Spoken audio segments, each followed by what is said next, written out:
The streets don't know the half of it. But we do know that Chrissy's darkest secret was revealed in court, and it hit Jim like a bullet to the chest.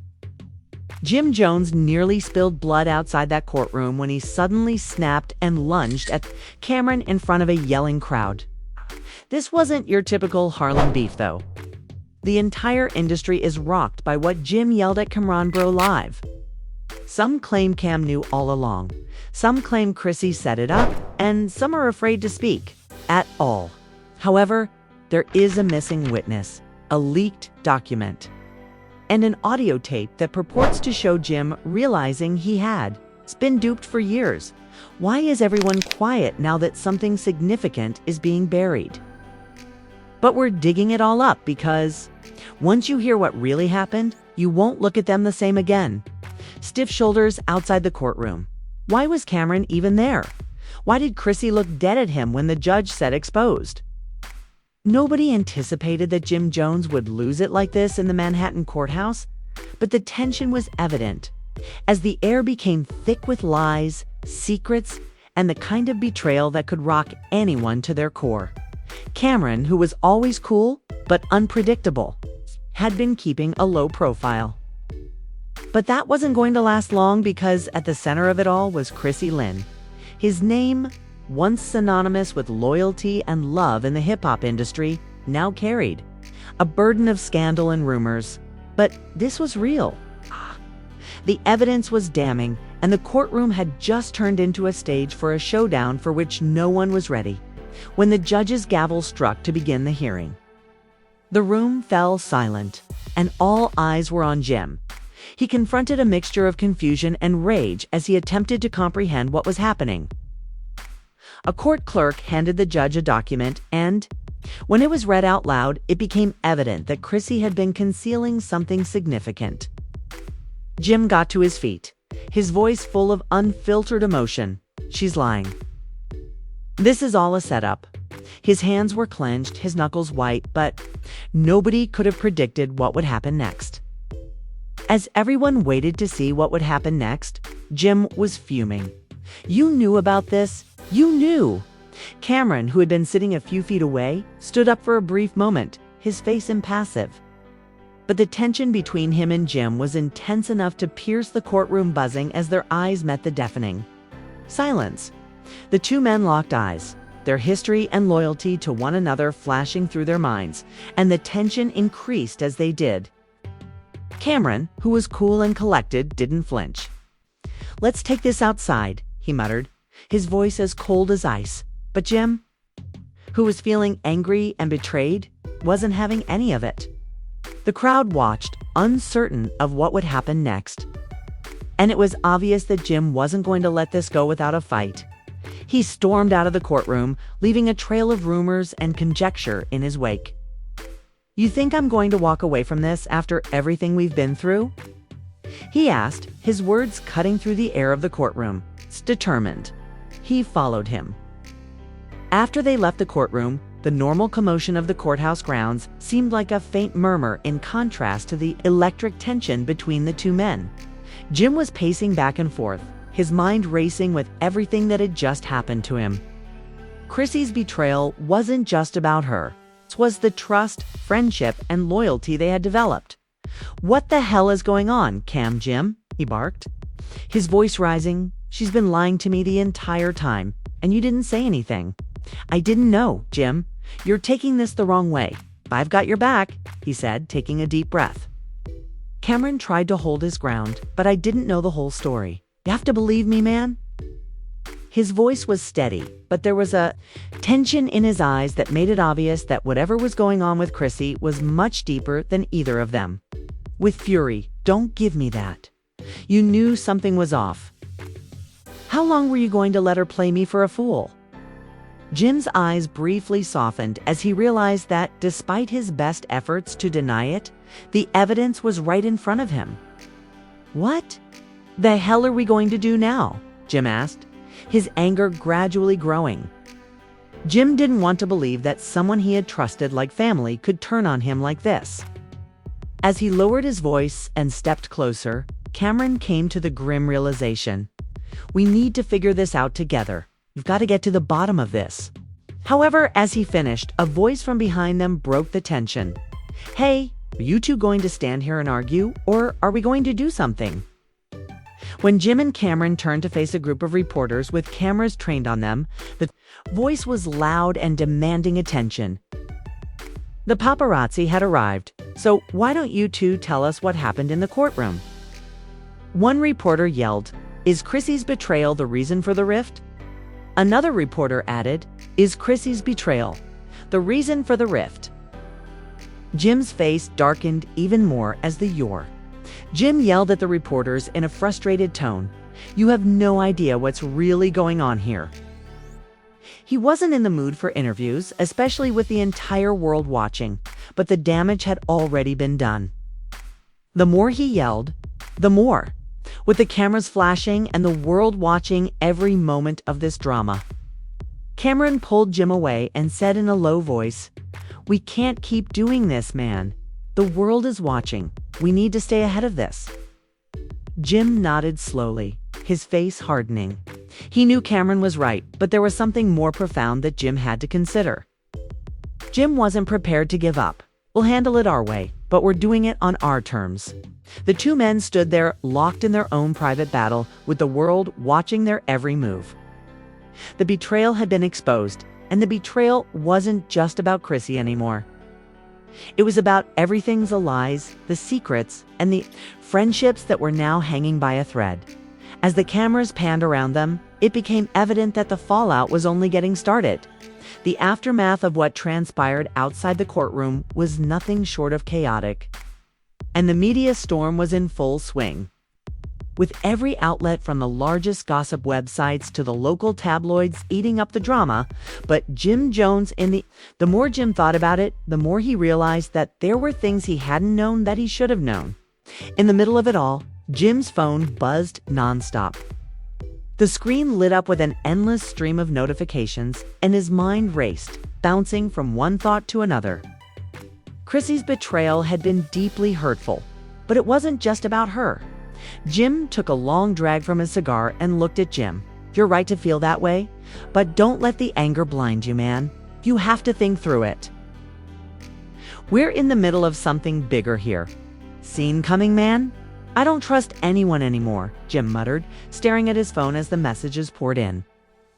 Cameron remained by his side. Jim didn't answer right away. Instead, he just stared ahead, his thoughts clouded. He had always trusted Cameron because they had been through so much together. But now that the pieces were falling into place, he said, "Something's off. Something's not just about her lying to you. There's more at play here." The two men walked in silence for a few minutes until they arrived at a peaceful corner of the courthouse parking lot. Jim took out his phone and dialed a number, asking the person on the other end what was going on with Chrissy. Jim couldn't get rid of the feeling that something darker was hiding beneath the surface, something he wasn't seeing. Jim's heart skipped a beat when he heard the voice on the other end of the line say, "You really don't know, do you? What the hell are you talking about?" The voice continued, sounding almost amused. "It's been running some serious games behind your back. You've seen the tip of the iceberg, but there's a whole lot more beneath the surface."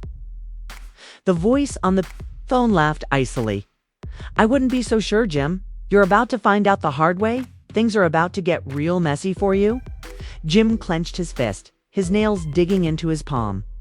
"I swear, if she's been playing me, I'm going to make her regret it." Before Jim could reply, the call ended, and he stared at his phone for a moment. The words echoing in his head, I'm not sure who it was, but they know something about Chrissy that could bring everything crashing down." Jim was about to say more when his phone buzzed again. "This is going to get really messy for you," he said, turning to Cameron, his face a mask of confusion and rage that wasn't just a warning, but a threat. Cameron raised an eyebrow. When he opened the message, his heart was racing because it was from Chrissy, and it said, "We need to talk. You don't know the full story. Please don't do anything crazy." Jim's eyes narrowed in shock because she was the one who had been playing me like a complete fool. But before he could reply, another message arrived. Jim knew the location, a small, private area where he and Chrissy had shared innumerable memories. But this time the stakes were different. This was about betrayal, not love. He looked up at Cameron, his mind racing, and said, "I'm going, but I'm not going in." Jim agreed that he wasn't sure what Chrissy was going to say. But he knew one thing for sure. Whatever it wasn't going to be good. Later that night, Jim and Cameron arrived at the meeting spot. "Blind, I need you to back me up." Cameron nodded. I got. You, man. But we're not just walking into some full sit-down. We've got to be prepared for anything." Jim's hands were clenched into fists at his sides as he walked toward the entrance, the only light coming from a dim street lamp in the distance.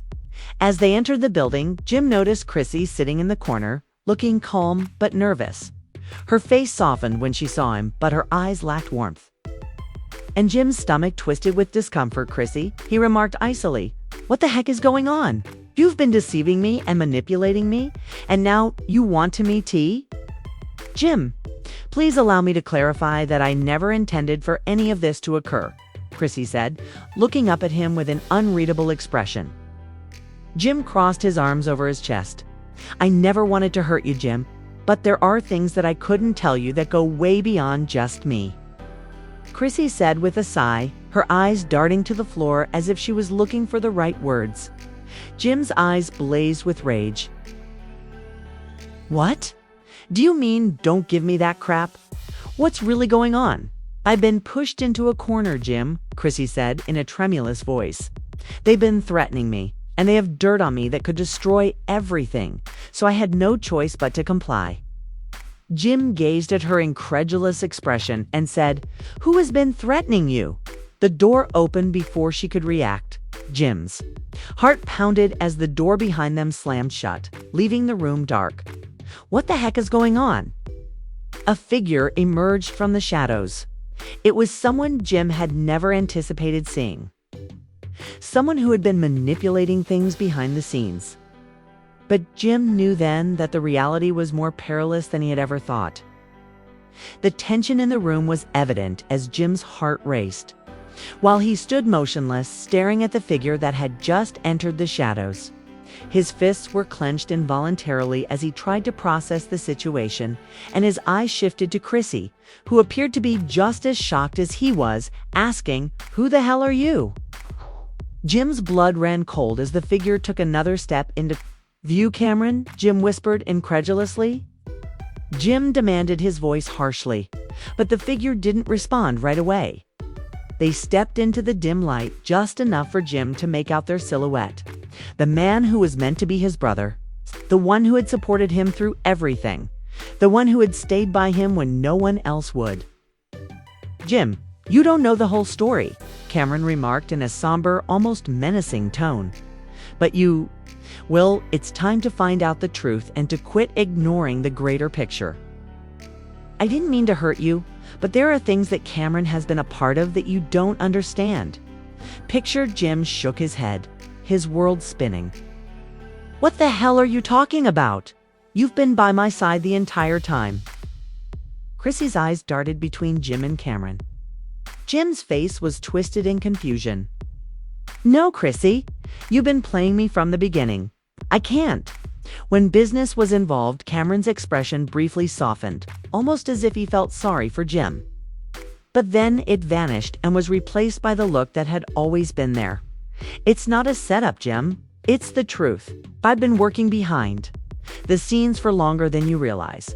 And throughout this time, I never wanted to hurt you either. But there were bigger things at stake. Chrissy was only the beginning. She wasn't the real target." Akeem stumbled back, his head as Cameron's voice grew colder with each word, as if the weight of his confession was finally being lifted from his shoulders. His voice was hardly more than a whisper as he realized that his longtime friend, the one person he believed he could trust, had been betraying him all along, and that he had been working behind the scenes with the very people who were trying to destroy him.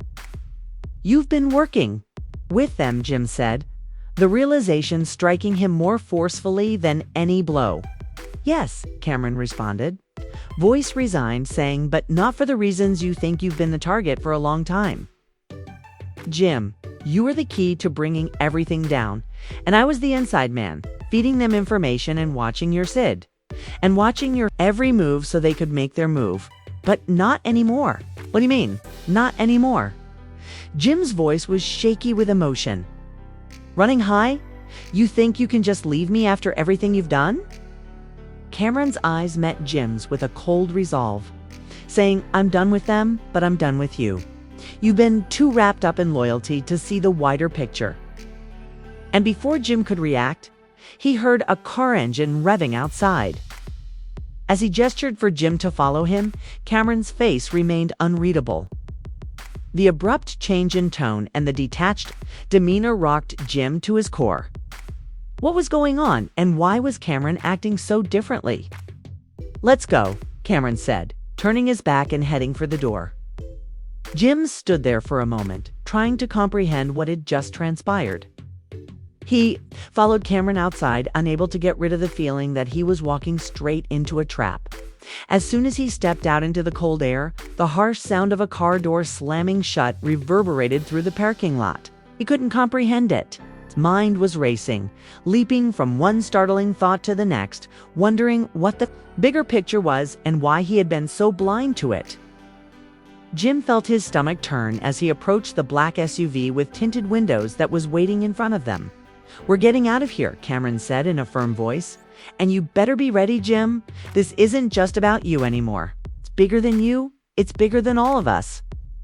He wasn't sure who to trust anymore, as was to be expected, but one thing was certain. The game had changed and the stakes were higher than ever. The two men got into the SUV and the door shut with a loud thud. The driver, who Jim couldn't see, started the car, and it started moving silently through the darkness. As the car came to a stop, the driver didn't pull into a typical parking lot. Instead, they arrived at an abandoned building with its windows boarded up and covered in grime. Jim's nerves were tense, and he kept his eyes on Cameron, trying to read his face for any indication that this was all some sort of twisted joke. Intensified the situation and made him wonder where they were taking him. The door opened, and two men who appeared to be expecting them led the way out, and Jim followed, his mind racing. Jim had no idea where they were going, but the feeling of dread was nearly overwhelming as he entered the dimly lit building. Jim's heart was thumping as he saw the group of figures seated around a large table in the middle, their faces hidden by shadows. One of the figures got up, and Jim's eyes widened as he recognized me. The man's voice was smooth and menacing. "Don't tell me you're involved in this too," Jim said. Barely able to, the room fell silent as Jim realized he was much deeper into something than he had ever imagined. This wasn't just about Chrissy. This wasn't just about Cameron.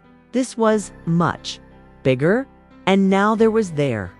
"Believe what I'm hearing," the man said with a chilly smirk. "This is just the beginning, Jim. You're about to find out the real reason everyone's been playing you." The shocking truth that no one saw coming is that Jim Jones was deceived by the person he trusted the most, leading him into a world of corruption, betrayal, and deceit that goes deeper than we could have ever imagined. However, the question still stands as to who is truly responsible for all of this, what their ultimate goal is, and where this dark journey will lead. Let me know in the comments below if you think Jim Jones will be able to fight his way out of this, or if he has already lost the battle. Your opinions could change everything. We have only just begun, and trust me, this isn't over. You don't want to miss what's coming next, but hey, you know what they say? Justice always catches up, or does it? When you consider the truth being revealed in this way, remember to hit the notification bell, and subscribe so you don't miss any more startling discoveries. I promise you that you will wish to attend the upcoming explosive update. This is only the beginning. Iceberg, keep an eye out and pay attention. And keep in mind that occasionally the most startling, the hardest things to embrace and catch are the realities. In the following one, you